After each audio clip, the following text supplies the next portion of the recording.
Hey, everybody. Welcome to Odd and Untold, the podcast where we talk about all things strange and spooky.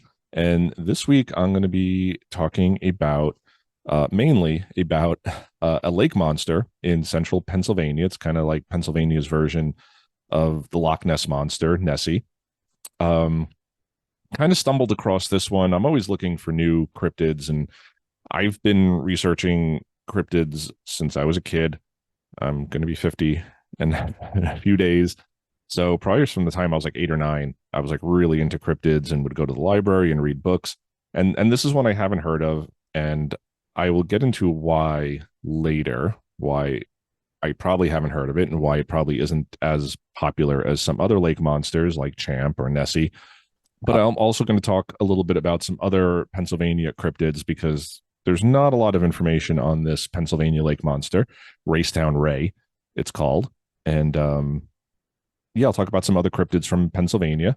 I do have some people who watch the show who are from Pennsylvania. Rebecca from Reading, Pennsylvania, or Reading, as she says I'm supposed to pronounce it. Becky from Pittsburgh. And I know we have some other people who've either lived in Pennsylvania. I know Athyn lived in or right outside of Philly for a while. He's been on the show. He's a good friend of mine. We played in the band together briefly. Not because of any wrong doings, but just scheduling. And so, yes, I'll focus a little bit on Pennsylvania today. I've done some Gettysburg stuff, but thought we'd do some Pennsylvania cryptids today. And we were going to start with Raystown Ray, which is a lake monster. Okay, so before I get into the story of Raystown Ray, I just wanted to give you guys a little visual here. And if you're listening on audio, you can just Google Raystown Lake, and but I'm going to describe it here as well, just in case you can't pull up Google at the moment if you're listening while you're driving or whatever. But Raystown Lake is a lake. It's in central Pennsylvania. It's east of Pittsburgh and west of Philadelphia and Reading and Hershey, home of the chocolate. So the lake itself is in central Pennsylvania. It is landlocked pretty much. I mean, there's a few little rivers. As you see me scrolling around here, you can see a little river coming out here. And this is Raystown Dam right here. And that will become important shortly. And there's a little river here. What is this called? Raystown Branch, Junita River. This flows into the Junita River. And there's a river, a little outlet at the south here that kind of goes nowhere, just flows south. But none of these rivers really lead to the ocean or any other large bodies of water. Raystown Lake itself looks less like a lake and more like a thick river. It's very serpentine, squiggly. It doesn't look like a lake, which is usually, lake shaped, oval or, kind of as wide as it is tall. And this is just more of a serpentine sort of lake that we're talking about here. But I will talk about the legend a little bit and just pay attention to some of the details. I mentioned the dam, but there's some other details about the lake that I'm going to mention. So just pay attention to those, and because they will come up later in my analysis of this. So let me get into the legend of Raystown Ray. Okay, so for this, I'm going to be pulling most of my information from Cryptid Wiki, and I will link to it in the description below so you guys can find this. It's a good resource for all sorts of cryptids. And I had actually stumbled upon this monster somewhere else. I wasn't even really looking for it. It just kind of popped up. And I looked into it and just thought this would be a cool thing to talk about. I don't really talk about lake monsters much. I've mentioned on the show before and on my blog that I'm not really into lake monsters. I think most of them can be debunked very easily. There's so many lakes where there's just not enough room for a breeding population. There's not enough fish for a breeding population. So, much like Bigfoot or any other cryptid, you can't really just have one. You can't just have one Bigfoot. There's just not one Bigfoot roaming the country. There's got to be a breeding population. Same thing with lake monsters. And when you have a very sort of finite space like a lake, there isn't this new influx. At least with a Bigfoot, you could sort of say, okay, they migrate, they go to other places, they kind of find each other. I'm not saying lake monsters don't exist. I'm just saying most of them can be debunked very easily. Not all of them. I do think there's something interesting to some of the stories, but a lot of them can be debunked. And we will get into what I feel about this one. But I'm just going to read from the wiki a little bit here. So, for decades, there have been sightings of a creature in Huntingdon County, Pennsylvania, Raystown Lake. Old photos show a large, shadowy figure just below the surface. Boaters describe sudden water turbulence and strange appearances of a large water creature, which locals have dubbed Raystown Ray. So, again, very similar to other lake monsters. A lot of these monsters, it's fleeting glimpses, it's a turbulence in the water, it's waves, and if people do see something, it kind of looks like a plesiosaur. It's or a plesiosaur. I don't know how you pronounce that.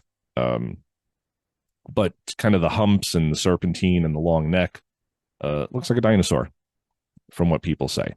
So I will continue reading here. We've known it's been there a while now, admitted managing director of Raystown Lake, Dwight Beal, when he was asked his thoughts on this astonishing discovery. It's a private creature, but it comes out around this time of year, April. Call it Raystown's own Puxatawney Phil. In 2006, when asked his professional opinion, Jeff Krause, wildlife biologist at Raystown Lake, submitted the following statement in writing. I believe it must be a vegetarian. We have not seen any evidence of this animal taking fish, geese, otters, or ducks.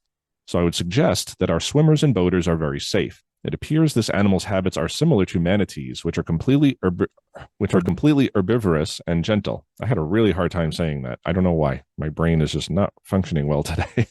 The increase of weed beds around the lake is probably providing more food in the shallows for herbivores, and that would increase sightings. So this sounds a little tongue-in-cheek to me. I can't imagine wildlife officials admitting that there's something in the lake. They very rarely do. So it sounds a little tongue-in-cheek for me. But I will talk about some sightings here. Central Pennsylvania is all excited about Raystown Ray. Not only are testimonies being recorded from eyewitnesses, some of these witnesses have actually caught this strange creature in photos. The first known photo taken was in 2006. Estimates of the creature's size from those who've seen it claim it may be up to 50 to 60 feet long. Again, in water, when things are seen from a distance, it could be very tough to judge size. And I mentioned this a couple weeks ago on my UFOs in Brooklyn episode, that when something is in the sky, when things are dark, it can be very hard to judge not only distance, but then size, because if you don't know how far away something is exactly, you don't know how big it is exactly. So human perception can be tricked. There's all sorts of optical illusions. So something in the sky, when you don't have a really great look at it, and something on the water when you don't have a really great look at it, can be tricky. So these are estimates, but I'll continue here. The first recorded sighting of Ray actually occurred in 1962 at Old Raystown Dam, according to the Huntingdon County Visitors Bureau. In 1971, the dam was destroyed to create the 8,300-acre man-made Raystown Lake, which is as deep as 185 feet in some places. So here's one of the things I want you guys to pay attention to. Man-made Raystown Lake. Ray has gotten so popular that in 2010, Sci-Fi's channel Fact or Faked Paranormal Files sent a team to investigate. The investigation included a night dive to search the lake, sonar recordings, photo recreations using a floating log to help determine the legitimacy of pictures previously taken of Ray, and the use of a large dead carp as bait, though Ray's diet is thought to be primarily aquatic plants. Their conclusion was that the sightings reported by witnesses generally seemed credible, and that it was possible there could be a large creature living in Raystown Lake. So I just want to pause here for a second. Witness accounts can be very credible, and I think we should take them into account. And even if we're skeptical, whether it's Bigfoot, whether it's UFOs, whether it's a lake monster, ghosts, whatever you want to call it, being skeptical of what the person has seen or has experienced is not necessarily saying that the person is lying. It doesn't mean we doubt the person or we have issues with the person. It's just we have issues necessarily with what they're saying they saw, because it can be incredible. And you're saying you saw a lake monster, but we have to kind of look into that. So a witness can be very credible. You know, this could be somebody who's a scientist, it could be a police officer, it could be a doctor, it could be somebody who's not what skeptics would have you believe, that, anybody who sees a UFO or Bigfoot is some redneck or a drunk or a combination of the two. They like to put that out there to sort of demean the witnesses and sort of take away what they've seen and experienced, when that's often not the case. Usually people who see these things are just regular people who are very smart. You have lots of pilots who've seen UFOs. You have lots of hunters who've seen Bigfoot. It's not always just some yokel who's drunk or stupid or whatever. So people could be seeing something. There could be something in the lake. Does it mean it's a lake monster? Not necessarily. So I'm going to read this sighting account. It was back in early May, around 2005 or 2006. I was camping at the Susquehannock campgrounds at Raystown Lake. Having camped there many years in the past with my family, this time I was alone. I had never heard about Ray.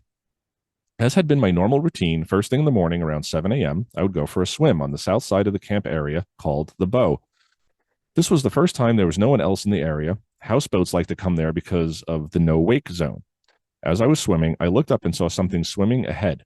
It was coming from the larger part of that area, from my left, into the smaller cove area. When I saw it, I stopped and tread water, watching. I couldn't figure out what it was. I first thought it was a deer or a bear, because of the wake following after it seemed big. Then it did something I've never heard about a deer or a bear doing. It dived down and then came up again while swimming straight. When it came up, it noticed me treading water and turned towards me and started coming my way. Oh boy.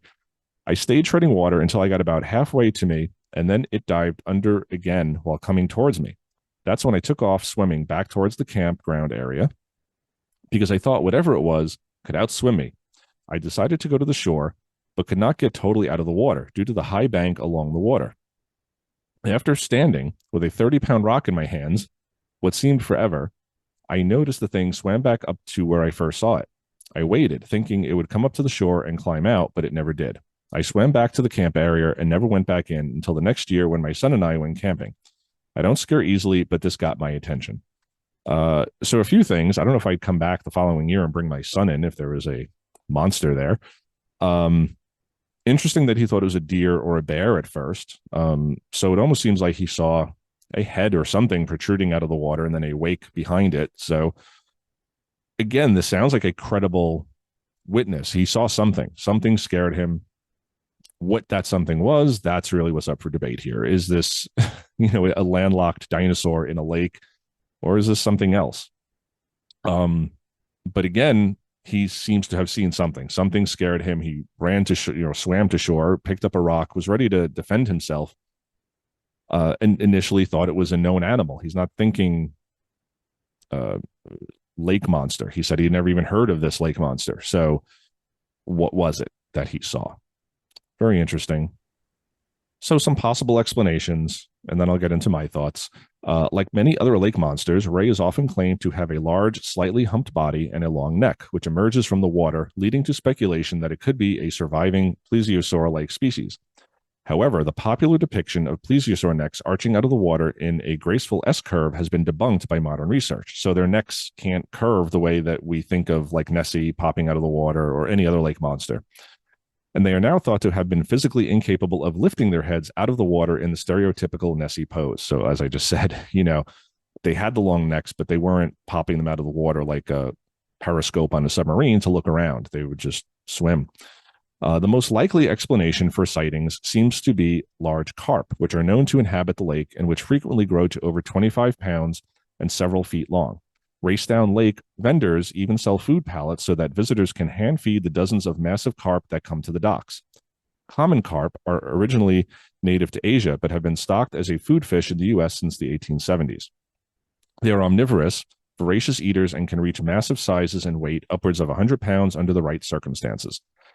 So, like I said, some of these lake monsters can be easily debunked, and I'm putting up a larger picture here of an alleged photo of Raystown Ray, and this photo, of course, is blurry and grainy and taken from a distance, and you can see something.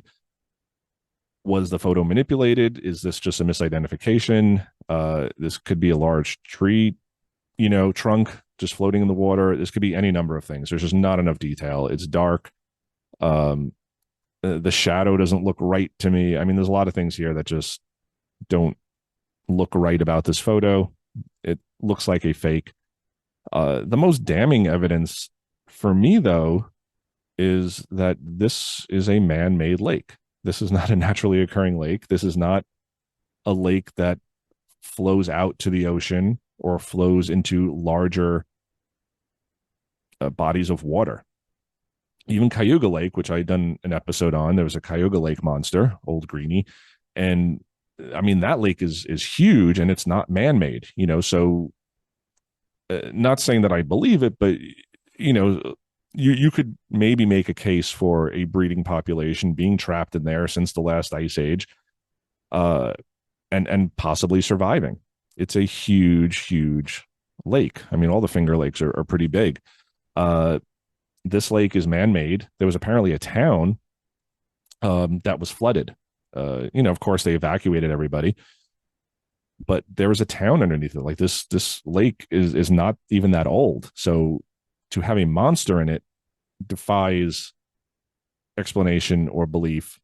So this one I think is very easily debunked.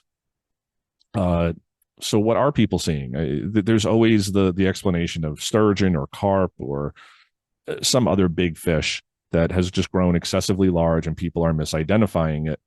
And in this case, I think that's probably what's happening here. I can't imagine a monster getting into this lake. Again, it is landlocked, and whatever little inflow or outflow it does get, it's way too small. These little rivers could not allow a monster to get into this lake, this man-made lake that it was created in 1971. It's 3 years older than I am. So no dinosaurs, I don't think. But people are seeing something. And, what could it be? This guy from this sighting account could have seen a bear. It could have been a bear. It could have been a deer. It could have been a large otter. There are other animals that this could have been. So I'm not sure, but because this is a man-made lake, because it is not even that old of a lake, I think we can probably assume that this is a large fish, or other misidentifications. People are seeing tree trunks or otters or other things in the lake. A lot of this also just seems like something the local tourism board may have encouraged. You see some, like, an artist rendering here, and then this little Raystown Ray patch on the website. So interesting, but I don't think there's anything to this. I don't know how a dinosaur could get in there. It's just one of those things where I think people will eat it up, not necessarily knowing the history of the geography of the lake, of how things could get in there. Again, you're talking Loch Ness, you're talking the Finger Lakes, you're talking the Great Lakes, you're talking these huge bodies of water that have been around for thousands of years, if not longer, where you could possibly make a case for maybe a dinosaur surviving extinction and surviving in there, a family of dinosaurs or plesiosaurs. This has got to be something known to man, something that was still around in central Pennsylvania in the 1970s that has now just made its home in the lake and is living there. But I get the urban legends. I mean, you flooded a town. People are going to say, oh, maybe something was left in the town and it mutated, and that's cool and all. Doesn't really help with the legend being believable. I mean, this to me is urban legend. This is folklore. And not even folklore from long ago. People said they saw stuff around the dam in the 60s, but this is a lake that just filters out into essentially large streams. So don't believe in this one, but let me know what you guys think down below. And if you know of like a lake monster that you do think has some sort of real truth behind it and real science behind it, that maybe it is possible, I'd love to hear about it. Aside from the known ones like Champ and Nessie, and Old Greenie, I think those have some wiggle room for possibility. I still don't really believe that there's anything to them, but I allow for the possibility. Raystown Ray, sorry, I'm not buying it. So let's move on to some other cryptids. So before I go on, I'm on this other article. This is cryptids and creatures that you can allegedly find in Pennsylvania, and this is from my twin tiers. I'll link to it below. But they talk about Raystown Ray here, and again, they kind of end their article. Maybe the sheer size of the lake is the reason we haven't seen a better photo of Ray. The lake itself was built in the early 1970s, but the dam was built around 1905. This begs the question of, if Ray is real, how did he get into the lake? So that's kind of what I was talking about. Just, I don't know how any large creature could get in there if that wasn't already there for thousands and thousands of years. So I'm going to talk about this one. This is the Squonk, and I've already talked about this one, but it's a Pennsylvania cryptid from folklore. And I talked about this in an older episode where I just talked about cryptids from folklore, and I talked about like the jackalope and the Jenny Hanivers and all sorts of things. So I'll link to that down below too if you guys just want to see some cryptids from folklore, things that are kind of known not to exist because they were just known hoaxes or creative taxidermy. But the Squonk is native to Pennsylvania, so I'll throw it in here again, and I will read this. It's time to turn that frown upside down, folks. Unless you're the Squonk, that is. The Squonk is said to live in the northern hemlock forests of Pennsylvania, and his eyes are always filled with tears due to its hideous appearance. According to the original account from Fearsome Creatures of the Lumberwoods, the Squonk had ill-fitting skin that was covered in warts and moles and was always unhappy. If you happen to go looking for a glimpse of the creature, you'll need to follow the trail of tears that the sad creature leaves behind. However, if you're able to get close to the creature, it may dissolve into tears if it's spooked or frightened. Despite its melancholy nature, a group of people gather every year celebrating the creature, hoping to turn that frown upside down. Squonkapalooza takes place in Johnstown, PA, every year with vendors, games, and entertainment. The Squonk, despite never being captured in a picture, has made its way into several popular media projects. This includes Genesis's album A Trick of the Tail on the track titled Squonk. I didn't know that. I like Genesis, but I didn't know they did a story about a song about the Squonk. And again, this is clearly folklore. This is not a real creature. This was just sounds like almost like a creepypasta from a long ago, like before that was really a thing. Just like these made up cryptids, creative taxidermy. I don't know where the Squonk tail really comes from, but it just kind of seems silly that it's so ugly and it's always crying, and if you get too close to it, it's just going to dissolve into its own tears. So but just wanted to mention it because it is a very sort of strictly Pennsylvania thing, whereas you have other things like the jackalope or things like that that are not so region specific. That's more just like out west. And so just wanted to talk about the Squonk. So the next one is the Albatwitch, and I'm talking about this one because I actually did an Instagram post the other day where I found like this little tree structure in the woods here in Clove Lakes Park on Staten Island, and probably like a little deer bed or something, or people just did it, but it's like this little tree structure. And I joked that, you know, Bigfoot does live here, but he's only 3 feet tall. So I found this one. I'm going to read this to you guys. So this is the Albatwitch. Now, everybody knows Bigfoot, but have you heard of his shorter cousin called Albatwitch? According to Cryptid Wiki, the Albatwitch is found in Columbia, Pennsylvania, and is described as a 4-foot hairy creature who lives in heavily wooded areas. The creature gets its name from the words apple snitch and its taste for the fruit, according to Columbia history. Legends say the Albatwitch would steal apples from picnickers and farmers and would sometimes even throw them at the startled individuals. The creature has been sighted not only in Columbia, but also in Lancaster, sorry, Rebecca, North Anvil, and York County. Just like the Squonk, the Albatwitch is also celebrated in the Keystone State. Albatwitch Day takes place in the Columbia Crossing Trail Center in Lancaster County. There are usually vendors, family fun, food, lectures, and music at the event. So I do find it interesting that this creature would throw apples at people, because we do hear about this with Bigfoot a lot, that they throw rocks, they throw pebbles. You know, sometimes it's just little pebbles being thrown at a tent. Other times it's, you know, huge rocks coming in and crashing into the campfire. But either way, you have this weird Bigfoot behavior of rock throwing. And again, Scott and I did a show on Bigfoot behavior where we talk about rock throwing, but I just thought that was interesting. The 4-foot tall thing doesn't sound very much like Bigfoot. It sounds more like puckwudgies from like the New England area, which are short, mischievous, hairy, humanoid creatures that are almost more like trolls or gnomes, but they're called puckwudgies, and from Native American lore, but sort of hairy, brutish, little people, and that's what the Albatwitch sort of sounds like. So I just thought that was interesting because again, it sounds very much like folklore. As puckwudgies kind of talk, they speak in a weird language. They try to lure you into the forest. It's very sort of contrary to Bigfoot, which Bigfoot's sort of shy and will run away, where the puckwudgies kind of come up to you and they're trying to lure you into the forest and appear outwardly friendly, but they have nefarious motives. But this creature sounds more like just a small Bigfoot. It's throwing things. So I just thought that was fascinating. So our next cryptid is the Giwoggle.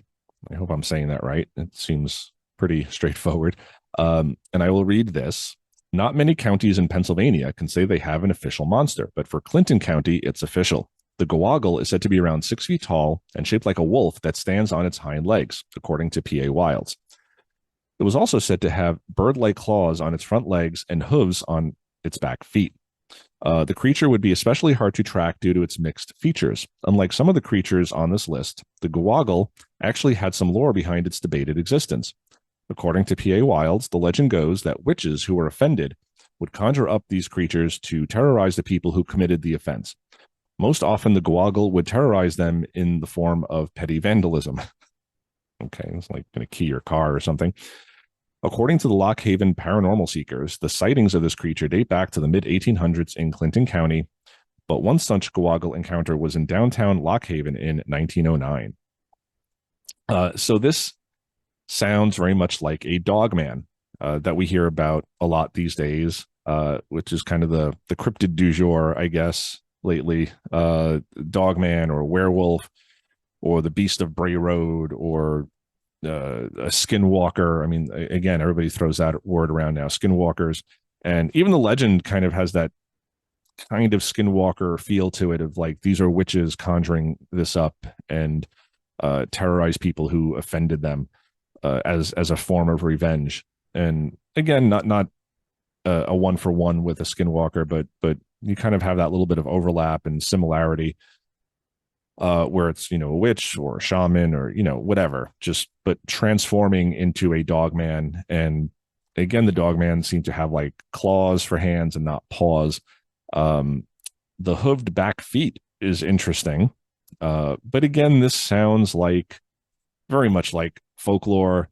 It sounds like a made up story just to scare children, to keep them out of the woods, to stop kids from, torturing the old lady in the woods, or she's going to create the Giwoggle and it's going to come after you. So a little bit of overlap with the dogman, but also like a goatman because it's kind of got the cloven hooves, or a Jersey devil. So a lot of these legends overlap. And I mean, Jersey's right next to Pennsylvania. So is this just bits and pieces taken from the Jersey devil legend and mixed into the Giwoggle? Who knows? But that's the fascinating thing about folklore, is that these stories kind of change and evolve and turn into other things, and people will take, different pieces and make their own legend. So interesting. But again, I don't think you're going to find a Giwoggle out there. So the next creature, the Waterford Sheepman, and I've heard of Sheepsquatch and Sheepman before. And again, it's just one of these like, take Bigfoot and just swap out its head. And instead of being an ape, it's a sheep, or it's a giant bat, or it's, again, I mentioned my friend Athyn earlier. And, when he was younger, he said he saw like a cat squatch. We did an episode on that. I'll link to that below. Very fascinating.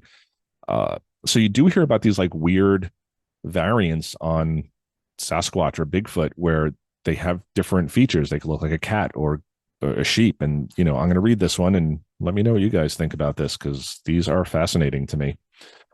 Whilst the other creatures on this list may be friendly, sad, or perform petty acts of vandalism, the Waterford Sheepman is said to be much more frightful. According to Cryptid Wiki, he was said to have terrorized the town of Waterford in Erie County in the 1970s. Hundreds of alleged sightings and incidents of the Sheepman include him ravaging livestock and chasing down people in an attempt to eat them. The sheepman was described as a humanoid creature that was covered in fur, had large horns that adorned its head, and hooves sprouted where feet should otherwise be. According to Anita Brittweiser Chase Palmer, the admin of Old Waterford, PA, in Photos Facebook page. The terrifying creature, in some legends, was said to live in the rafters of the Waterford covered bridge, but in 2011, the bridge closed due to deterioration. The sightings of this cryptid dropped off in the 1980s, but some residents still believe that he's out there looking for his next meal. However, according to WJET WFXP, the bridge may soon be restored thanks to Penn DOT funding. Maybe the reopening of the sheepman's old hunting ground will lead to Waterford residents once again having to look out for the legendary creature. So again, this one seems more steeped in legend and folklore than in reality. So you have this creature living under a bridge. So it sounds like a troll, or from mythology and folklore. It also sounds very much like the goatman, which is hairy. It has cloven hooves and horns. So, or the Pope Lick monster, or any of these other, Lover's Lane sort of monsters that is much more aggressive. Will try to like chase you down. And again, a lot of the goatman stories are that this thing will jump on the hood of the car, kids in lovers lanes, and slash at the car, and just a very aggressive sort of creature. And again, it just sounds more like a legend that parents would tell the kids, like, don't go to the lovers lanes, not because you got to be worried about the goatman or the sheepman, but like, boys, like, don't go into a car with a boy to this lover's lane where you're just in the middle of nowhere and he's going to maybe try to take advantage of you. So don't go there or the goatman will get you. Don't go there or the sheepman will get you. So not to say that these things don't exist, because I honestly don't know. I don't know about dogman or sheepman or cat squatch. I think it's interesting that people see these things. And are they misidentifications? Is it just Bigfoot that they're misidentifying?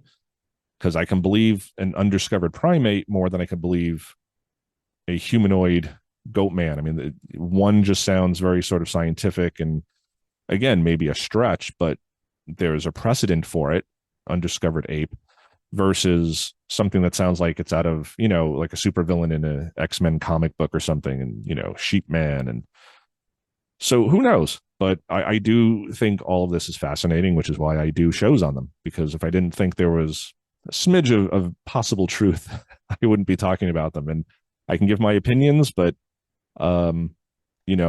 like with the cat squatch, I know Athyn, and I don't think Athyn's the type to just make something up and say, oh, I saw this, and, I'm just lying to you. And, a firsthand account is much more interesting to me than just kind of folklore and oh, people have seen this. Well, give me like a real story, and maybe then I'll have a little bit more faith in it. But some of these just sound like folklore. So interesting nonetheless, but I do love the folklore. So there's your Waterford Sheepman or Sheepsquatch. Okay, so we're going to do two more cryptids from Pennsylvania. And this is from KeystoneNewsroom.com. Again, all these websites will be linked below. So if you guys want to check them out for yourself and read them, because I'm kind of skipping little bits here and there just to condense the stories. But they have some pictures, they have links, so you can go to other links and get more information. I'm just trying to give a brief overview of some Pennsylvania cryptids here. But the next one we're going to talk about is the Ape Boy of the Chester Swamps. This is in Delaware County, and I will read this. Pennsylvania has more than one depressed mythical creature, the Squonk. Besides the Squonk, there is the Ape Boy of the Chester Swamps, as reported in the esteemed publication Weird Pennsylvania. The story goes that more than 250 years ago, there was a young boy living in Chester in Delaware County near Philly. This boy's appearance was not pleasing to the mainstream. See, back in the day, just as people believed that doctors didn't need to wash their hands, they also did not consider red hair attractive. Which I don't get, redheads. So this redheaded kid got tired of being made fun of and ran into the swamps of Chester, never to return. This story is a little offensive, but we're forging ahead. So yeah, I mean, this is, you go 250 years ago, certain people were, I mean, even to this day, certain people are prejudiced against. And I guess back then red hair was unattractive. So he was a redheaded boy and chased into the swamps. The boy is said to still stalk the swamps as a large ape-like figure covered in red hair. Yet his home, the swamps of Delaware County, have been drained over the years as the area developed. So now the Ape Boy's territory is pretty much only the John Hines National Wildlife Refuge at Tinicum. Strangely, the Wildlife Refuge's website contains no reference to the Ape Boy. Is this evidence of a cover-up? No, again, this sounds like folklore. It sounds a little bit like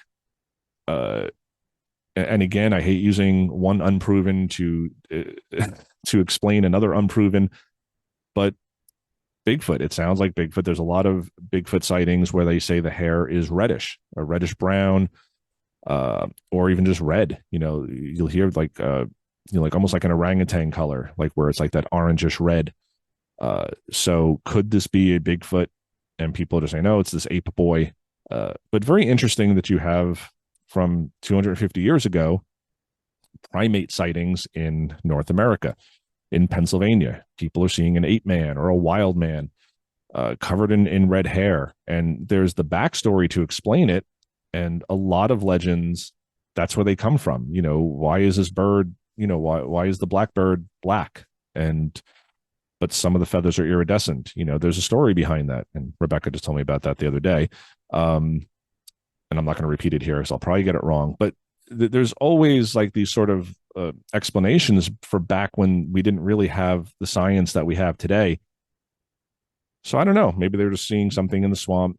Maybe it's just another legend of just don't go into the swamp. I mean, the swamps have snakes and all sorts of dangers. But if you tell a child that, hey, there's, the Ape Boy lives there and it's 6 feet tall or 8 feet tall and it's covered in hair and it's going to eat you, that's far more frightening than, like a little snake or a spider or, anything known to children, because they'll just say, oh, I'll just watch out for snakes or I'll scare the bear off. But you say there's an ape man, the kids might not wander into the swamp then. So again, sounds very much either like Bigfoot, they're trying to explain a Bigfoot sighting, or just folklore, just trying to keep kids out of the swamps. So, but again, interesting to me because I love this stuff. All right, and the last story we're going to talk about, this is another sort of dogman, which I'm not really into, and I have my reasons for that, which I will explain. But this one is called the Bryn Athyn beast, and this is from Montgomery County. A dogman is a creature seen in several regions, like Bigfoot, that looks like a tall canine walking on 2 legs. Michigan folklore traces the dogman to as early as 1794, but the one said to be in Bryn Athyn in Montgomery County was first spotted in 1990. Since then, everyone in town knows about the beast, said a local paranormal investigator to the Bucks County Courier-Times. According to the stories, the beast is a large dog-like creature that walks on 4 legs and 2 legs. One resident, who was the first to see the monster, says he and a friend spied the strange creature on a baseball field 32 years ago and decided to chase it. It ran from them, but then turned around and chased them. The friends only just got away. So Dogman, again, this is kind of becoming the cryptid du jour. Like I said, you're hearing a lot about the Dogman lately. A lot of people talking about Dogman sightings, and I'm not trying to discount them, but for me, there's levels of believability when it comes to cryptids. And again, like I just said, for me, Bigfoot as an undiscovered North American primate fits into the realm of possibility far more than a human dog hybrid, a dog that is also a man that can stand on its hind legs and looks kind of like a traditional werewolf, just the head of like a German shepherd, but the body of a man and claws for hands, and it can run after you on either all 4s or hind legs. It just stretches my believability to its limits, honestly. And especially since you have this one, like this Bryn Athyn beast, just came out in 1990. So it's almost like people were more able to access information, more able to access cryptid books, and heard about the Dogman, heard about the Beast of Bray Road, and started seeing these things. Like it kind of came into the popular culture, almost like a chupacabra, which is another one that I just kind of feel was like an internet creation or an online sensation. It just kind of got like a media frenzy, and then everybody was seeing chupacabras, and now everybody who sees like a mangy coyote says, "Oh, that's a chupacabra," and it just kind of morphed into something else. So just very strange to me, and you know, but again, that being said, there's a lot of people, credible witnesses, who say they have seen a dogman. Uh, so there's that part of me that finds it much harder to believe than, say, a Bigfoot. But at the same time, you have many witnesses seeing these things. And again, in Michigan, they're saying it dates back to 1794. So people are seeing something. And again, to throw out, oh, they saw a bear, or they saw a deer, or they saw a moose, or there's a man in a ghillie suit. Yes, could that account for some of the sightings or even most of the sightings? Of course. But I still think you have witnesses who are experienced, who are smart, who are not the stereotypical drunken hillbilly local yokel that skeptics like to have you believe that that's who these witnesses are. And for the most part, most of these witnesses, whether it's Bigfoot, whether it's UFOs, whatever it is, most witnesses are just normal everyday people. They're your neighbors, they're your doctors, they're your police officers, your firefighters, your military people, your pilots. These are who are seeing these things. So you can dismiss it and you can say, okay, this one's a little bit more believable than that one. But at the same time, people are seeing something. So it does make me wonder. And again, could Dogman just be Bigfoot and people are seeing, you know, what they want to see? They're expecting to see a Dogman, so they see Dogman. I don't know. Again, I hate using one unproven to explain another unproven, but who knows? Who knows? They're seeing something that's humanoid. They're seeing something that's scaring them. They're saying it looks like a Dogman. Who am I to argue? Again, it's not something that I'm particularly sold on, but it's something I need to incorporate into what's going on because it is out there and people are seeing these things. So very interesting. Okay, so that'll end our show for this week. And again, I hope you guys enjoyed that. Again, most of these cryptids are probably just folklore, mythology, scary stories to keep kids from going to lovers' lanes and wandering in the swamps and going into the woods by themselves. But it is interesting how all these little local places have their local legends, and you can kind of see bits and pieces from other things. You know, a little bit Jersey Devil, a little bit Bigfoot, a little bit Puckwudgie. But they pull these legends and kind of create their own. And again, I don't think anything on this list is real. That's my opinion. What do you guys think? Let me know down below. Be respectful. We can agree to disagree. And I admit freely that just because I don't believe in something doesn't mean it doesn't exist. It's just how much from what we know, from how we feel, that we can accept, that we can believe in, that, you know, how much the evidence has sort of swayed us one way or the other. And if evidence has swayed you a different way, that's great. Let's talk about it, because I love hearing people's experiences and stories. You know, I did the Cayuga Lake monster episode, and I actually got some emails from people who said, no, I've seen something in the lake. And they told me their stories. And again, I can't really share them here. I don't have their permission, but they wanted to share with me that, hey, you don't believe in lake monsters, but this is what I saw. And again, these are people who are articulate. They're well written. They're obviously educated, writing paragraphs with no grammatical or spelling errors. Like, these are smart people. These are people who saw something. And does that make me believe that there's a dinosaur in the lake? Not necessarily, but they saw something that they could not explain. And I've seen plenty of things I can't explain. I'm never going to say 100% I saw a UFO, you know, that this UFO was an alien craft, or that this thing I saw in the corner of my room was a ghost or anything like that. But I know when I've seen something that's freaked me out, and I like to think I'm a somewhat intelligent person. So when I do get these emails from people who are clearly intelligent, clearly know what they're talking about, and are still saying, hey, I saw something and this thing was 50 feet long, it was not 10 feet long and I'm imagining it, I tend to take that a little bit more seriously. Again, does it convince me? Not necessarily, but it's another little piece of evidence that piles up, and I put on my shelf in my brain and say, okay, maybe there is more to this than I thought originally. And I freely admit that I could be wrong about a great number of these things. So But that's why we discuss it. That's why I enjoy the feedback from you guys. I enjoy talking to you guys about it all. So if you guys have local legends you want me to talk about or you want to share with me and I can talk about it on the show, like there's tons of stuff out there that I don't know about. Um, please shoot me an email, jason@oddanduntold.com. That's kind of the point of the podcast, the untold part. I love that. I don't want to cover, the Patterson Gimlin film over and over again. I don't want to cover Roswell. I don't want to cover like the famous, the Mothman in Point Pleasant. Like it's been done to death by people much more informed, much more expertise than I have about these subjects. So let them handle that. I want to talk about the little known stuff. I want to bring you guys stories that no one's really heard about before. Because that's really what's fascinating to me. I mean, Patterson Gimlin film, great, awesome. I would love to listen to other people talk about it. I don't want to talk about it because I'm not the expert. So I'd rather listen to people who know what they're talking about and can speak on it much better than I could. So if you guys have stories, let me know. If you've listened this far, thank you. Give us a like, give us a subscribe. If you're listening on audio only, please give us a review on Apple or Spotify or Google Music, whatever you're on. Please leave us a review. You don't have to write anything out. You just click how many stars you think we deserve. So yeah, until next time, everybody, question everything, just like I did here tonight. Question how a dinosaur can get into a man-made lake from 1971. Question how a humanoid can also be a sheep person or a dog person, or a Bigfoot can only be 4 feet tall. Question everything. And we will see you guys next week. Rock and roll.